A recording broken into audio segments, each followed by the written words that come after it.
আমি মোহাম্মদ মোজাম্মেল হক কবির, প্রভাষক কৃষি শিক্ষা, Sultanpur Hanif Bhuiyan school and college. আজকে আমরা কৃষি শিক্ষা বিষয়ের প্রথম পত্র প্রথম অধ্যায় থেকে আলোচনা করতেছি বাংলাদেশের কৃষির তথ্য ও সেবা প্রাপ্তির উৎস। বাংলাদেশের কৃষির তথ্য ও সেবা প্রাপ্তির উৎস। আমরা কয়েকটা হেডলাইনে এই সেবাগুলো নিয়ে আলোচনা করব। অর্থাৎ কৃষি বিষয়ক যে তথ্য এবং এই বিষয়ক সেবা আমরা কোন কোন উৎস থেকে পেয়ে থাকি, বা আমাদের কৃষক কোন কোন উৎস থেকে কৃষি বিষয়ক ধ্যান ধারণা লাভ করে থাকে। 1 নম্বর, অভিজ্ঞ কৃষক।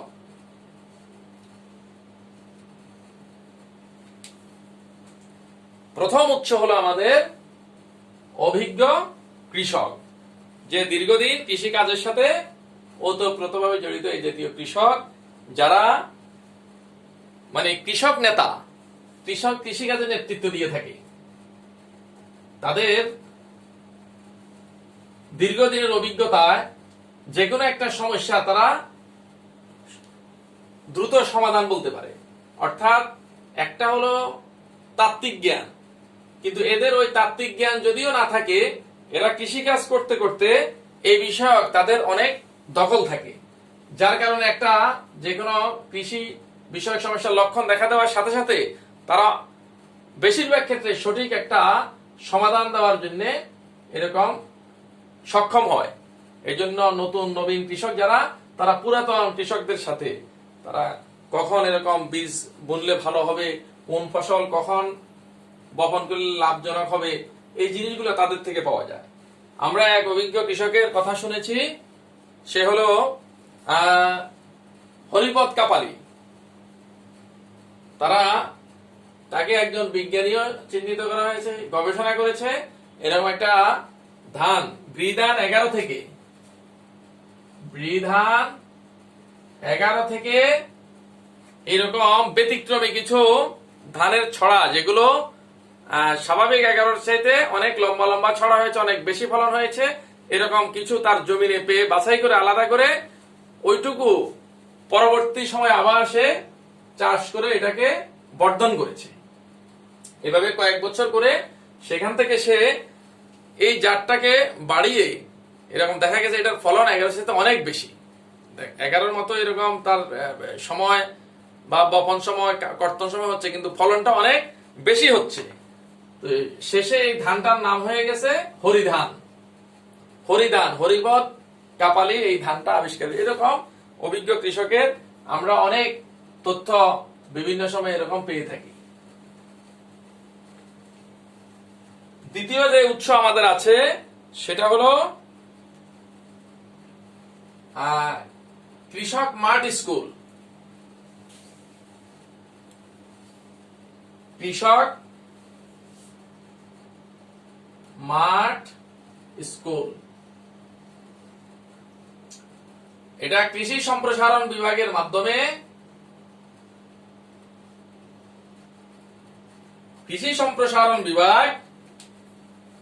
কৃষক মাঠ স্কুলের আয়োজন করে থাকে।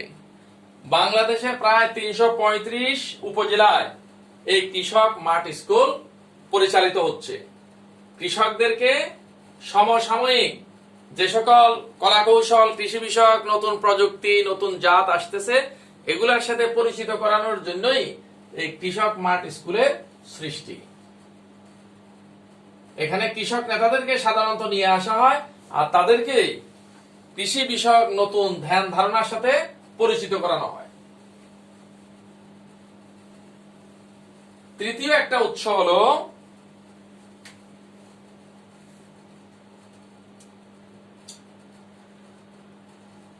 কৃষক সভা অথবা উঠোন বৈঠক। দুইটা আছে, একটু ব্যতিক্রম আছে। এগুলার উদ্দেশ্য একই রকম হলেও গঠনগত দিক থেকে কিছু পার্থক্য আছে। কৃষক সভা, উঠোন বৈঠক যে কোনো সমসাময়িক সমস্যার সমাধানের জন্য কৃষকদেরকে নিয়ে যে সভা, সেটাই কৃষক সভা বা উঠোন বৈঠক। এটাকে দুইটা নাম করার কারণ হলো কৃষক সভাটা সাধারণত ইউনিয়ন পরিষদের কোন একটা অফিস বা হাট বাজারে একটা মানুষের ব্যাপক চলাচলের জায়গায় করা হয়। আর উঠোন বৈঠকটা সাধারণত কৃষকের উঠোনে, একজন অভিজ্ঞ কৃষকের উঠোনে এই বৈঠকটাকে করা হয়। আর একটা পার্থক্য থাকে, এখানে সদস্য সাধারণত 50-60 জন নিয়ে এই সভাটা হয়, আর এখানে 30-35 জন নিয়ে এই সভাটা করা হয়। কৃষক সভা এবং উঠোন বৈঠক এগুলো যে কোনো একটা তাৎক্ষণিক সমস্যার সমাধানে সাধারণত উঠোন বৈঠকের আয়োজন করা হয়।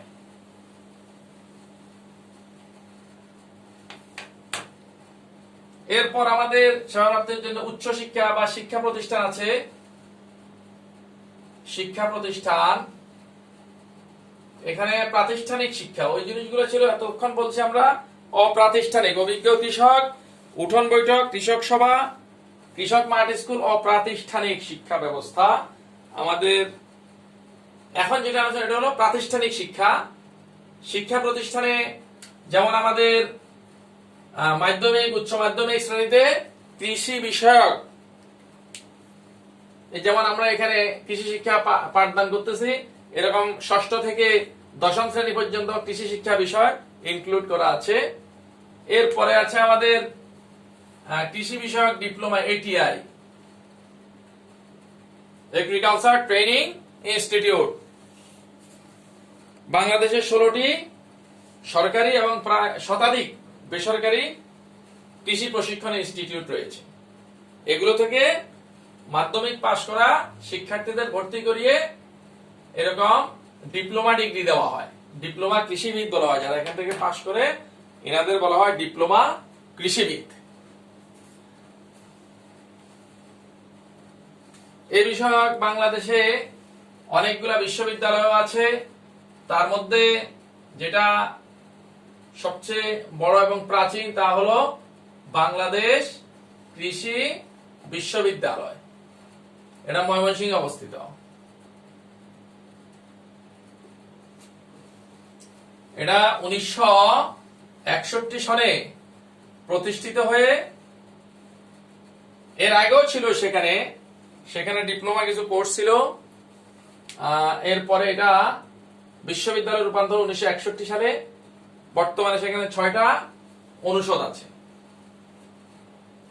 কৃষি অনুষদ আছে, পশু চিকিৎসা, পশুপালন, মৎস্য চাষ, মৎস্য বিজ্ঞান, কৃষি প্রকৌশল, কৃষি অর্থনীতি, এই বিভাগগুলো আছে। এই অনুষদ থেকে 4 বছর মেয়াদী কৃষি বিষয়ক সম্মান ডিগ্রি প্রদান করা হয়। এর পরবর্তীতে MS ডিগ্রি আছে, PhD ডিগ্রি আছে। আর এখান থেকে যারা পাশ করে এনারা বিভিন্ন গবেষণা প্রতিষ্ঠান সহ কৃষি বিষয়ক অনেক প্রতিষ্ঠান আছে, কৃষি সংশ্লিষ্ট যেগুলো, এগুলোতে এনারা কাজ করে থাকেন। কৃষি সম্প্রসারণ বিভাগ আছে, কৃষি গবেষণা আছে, এই সকল বিভাগ। এছাড়াও আরো কিছু বিশ্ববিদ্যালয় ইতিমধ্যে সৃষ্টি হয়েছে। তার মধ্যে ঢাকাতে অবস্থিত শেরেবাংলা কৃষি বিশ্ববিদ্যালয়, গাজীপুরে আছে বঙ্গবন্ধু শেখ মুজিবুর রহমান কৃষি বিশ্ববিদ্যালয়, চট্টগ্রামে আছে ভেটেরিনারি অ্যান্ড অ্যানিমেল সায়েন্স বিশ্ববিদ্যালয়, সিলেট কৃষি বিশ্ববিদ্যালয়, পটুয়াখালী বিজ্ঞান ও প্রযুক্তি বিশ্ববিদ্যালয়, হাজী দানেশ দিনাজপুরে বিজ্ঞান ও প্রযুক্তি বিশ্ববিদ্যালয়। এগুলো তো এরকম কৃষি বিষয়ক উচ্চতর ডিগ্রি প্রদান করা হয়। 5 নম্বর যে তথ্য প্রাপ্তি আমরা পাই সেটা হলো কৃষি গবেষণা। কৃষি গবেষণা বাংলাদেশে কৃষি গবেষণার সবচেয়ে বড় গবেষণা প্রতিষ্ঠান হলো BARI, Bangladesh agricultural research institute, Bangladesh কৃষি গবেষণা ইনস্টিটিউট আছে, এটা হেড অফিস হলো গাজীপুর। আছে BRRI Bangladesh rice research institute, Bangladesh ধান গবেষণা ইনস্টিটিউট, এটারও সদর দপ্তর হলো গাজীপুর। আছে বিনা, বিনা হলো Bangladesh institute of nuclear agriculture, আণবিক কৃষি গবেষণা ইনস্টিটিউট। এটার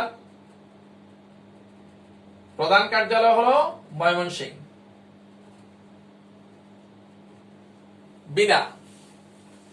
এরপর আছে bark, BARC Bangladesh agriculture research council, এটা ঢাকা। বার্কের হেড অফিস হলো, প্রধান কার্যালয় Dhaka. BJRI Bangladesh jute research institute, পাট, এটারও প্রধান কার্যালয় হলো Dhaka. Bangladesh jute research institute.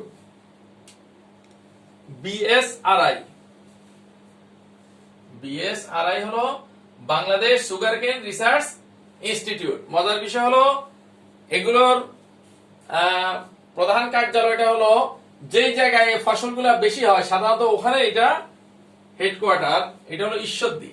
ঈশ্বরদীতে আখ বেশি হয়, আর এই আখ গবেষণা কেন্দ্রটা ঈশ্বরদীতেই প্রতিষ্ঠিত। তারপর আছে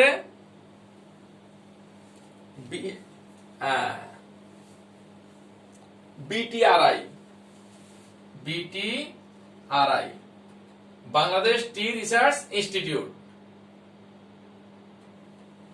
চা গবেষণা প্রতিষ্ঠান। এটা হলো হেডকোয়ার্টার হলো সিলেট।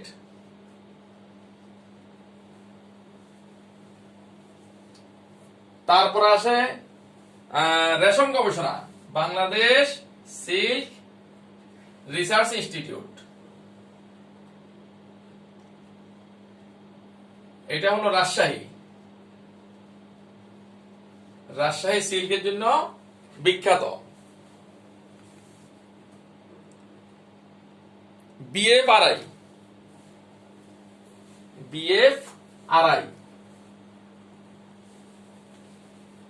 হলো Bangladesh forest research institute. BFRI এটা হলো Chittagong. FRI fisheries research institute, এটা হলো Mymensingh. FRI BLRI Bangladesh livestock research institute, পশু সম্পদ গবেষণা কেন্দ্র, এটা হলো সাভার, ঢাকা। এই হলো আমাদের মোটামুটি, আরো অনেক গবেষণা প্রতিষ্ঠান আছে, কিছু প্রতিষ্ঠান সম্বন্ধে এখানে আমরা তুলে ধরলাম।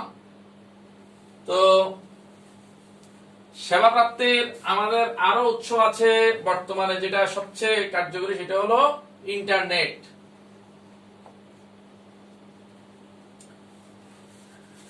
ইন্টারনেট বর্তমানে আমরা ইন্টারনেট ব্যবহার করে সাজানো গুছানো এরকম অনেক তথ্য, যেমন গুগল সার্চ করে, ইউটিউব থেকে আমরা যে কোনো তথ্য আমরা এরকম সার্চ করে অতি অল্প সময়ের মধ্যে এগুলা পেয়ে যাচ্ছি। আমাদের শিক্ষার্থীরা ইদানিং এটিরও ব্যবহার করে অনেক লাভবান হচ্ছে। তো আজকে ক্লাসটা আমরা এখানেই সমাপ্তি ঘোষণা করলাম। সবাইকে ধন্যবাদ।